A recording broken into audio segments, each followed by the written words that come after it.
ta thường nói ngày mưa rơi là ngày buồn nhất, ngày ta đã đánh mất tất cả trong tình yêu. Từ người thường hóa người dưng, dần khoảng cách không có điểm dừng. Giờ anh mệt mỏi với tình cảm em dành cho anh, tựa như những chiếc lá cuối thu trên cành cây xanh. Anh đâu còn quyền lựa chọn đâu em muốn xa anh như lá xa lìa cánh.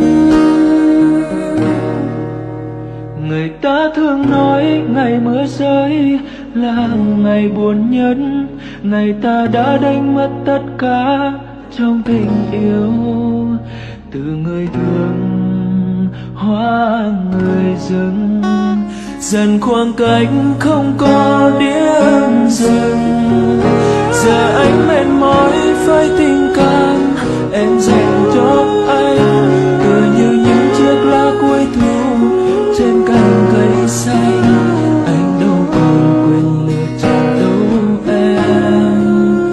em muốn xa anh như lá xa lìa cánh.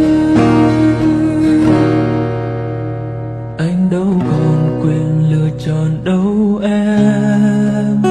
em muốn xa anh như lá xa lìa cánh.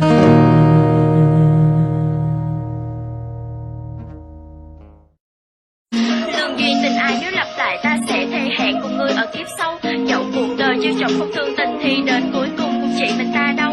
Em cứ bước bên cuộc đời em chọn, nơi cầm bốc một ngàn và teo hoa. Chẳng lo toan như những ngày thường nhật để anh một mình lại đây chẳng sao cả. Cuộc đời này lên lên như sóng biển, phận gái đang đẹp ở khoảng tuổi đôi mươi.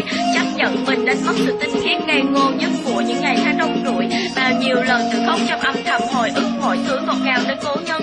Quả thật là hồng nhan thì bạn phận nên đã